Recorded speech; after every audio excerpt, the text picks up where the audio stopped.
नमस्कार मित्रों, आप सभी का फिर से स्वागत है हमारे YouTube चैनल लक्ष्मी जी में। आज हम ऋषि पंचमी की व्रत कथा सुनाएंगे। ऋषि पंचमी की व्रत कथा। सतयुग में विदर्भ नगरी में संयंचित नामक राजा हुए थे। वह ऋषियों के समान थे। उन्हीं के राज में एक कृषक सुमित्र था। उसकी पत्नी जयश्री अत्यंत पतिव्रता थी। एक समय वर्षा ऋतु में जब उसकी पत्नी खेती के कामों में लगी हुई थी, तो वह रजस्वला हो गई। उसको रजस्वला होने का पता लग गया, फिर भी वह घर के कामों में लगी रही। कुछ समय बाद वह दोनों स्त्री पुरुष अपनी अपनी आयु भोग कर मृत्यु को प्राप्त हुए। जयश्री तो कुतिया बनी और सुमित्र को रजस्वला स्त्री के संपर्क में आने के कारण बैल की योनि मिली, क्योंकि ऋतु दोष के अतिरिक्त इन दोनों का कोई अपराध नहीं था। इसी कारण इन दोनों को अपने पूर्व जन्म का समस्त विवरण याद रहा। वे दोनों कुतिया और बैल के रूप में उसी नगर में अपने बेटे सुचित्र के यहाँ रहने लगी। धर्मात्मा सुचित्र अपने अतिथियों का पूर्ण सत्कार करता था।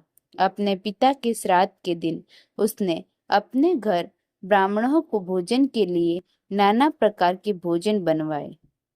जब उसकी स्त्री किसी काम के लिए रसोई से बाहर गई हुई थी, तो एक सर्प ने रसोई की खीर के बर्तन में विष वमन कर दिया। कुतिया के रूप में सुचित्र की माँ कुछ दूर से सब कुछ देख रही थी। पुत्र की बहू के आने पर उसने पुत्र को ब्रह्म हत्या के पाप से बचाने के लिए उस बर्तन में मुंह डाल दिया। सुचित्र की पत्नी चंद्रवती से कुतिया का यह कृत्य देखा न गया और उसने चूल्हे में से जलती लकड़ी निकालकर कुतिया को मारी। बेचारी कुतिया मार खाकर इधर उधर भागने लगी। चौके में जो जूठन आदि बची रहती थी, वह सब सुचित्र की बहू उस कुतिया को डाल देती थी, लेकिन क्रोध के कारण उसने वह भी बाहर फिकवा दी। सब खाने का सामान फिकवा कर बर्तन साफ करके दोबारा खाना बनाकर ब्राह्मणों को खिलाया। रात्रि के समय भूख से व्याकुल होकर वह कुतिया बैल के रूप में रह रहे अपने पूर्व पति के पास आकर बोली, हे स्वामी, आज तो मैं भूख से मरी जा रही हूँ। वैसे तो मेरा पुत्र मुझे रोज खाने को देता था, लेकिन आज मुझे कुछ नहीं मिला। सांप के विष वाले खीर के बर्तन को अनेक ब्रह्म हत्या के भय से छूकर उनके न खाने योग्य कर दिया था। इसी कारण उसकी बहू ने मुझे मारा और खाने को कुछ भी नहीं दिया। तब वह बोला, हे बद्रे, तेरे पापों के कारण तो मैं भी इस योनि में आ पड़ा हूँ और आज बोझा ढोते ढोते मेरी कमर टूट गई है। आज मैं भी खेती में दिन भर हल में जुता रहा। मेरे पुत्र ने आज मुझे भी भोजन नहीं दिया और मुझे मारा भी बहुत। इस प्रकार कष्ट देकर उसने इस रात को निष्फल कर दिया। अपने माता पिता की इन बातों को सुचित्र सुन रहा था।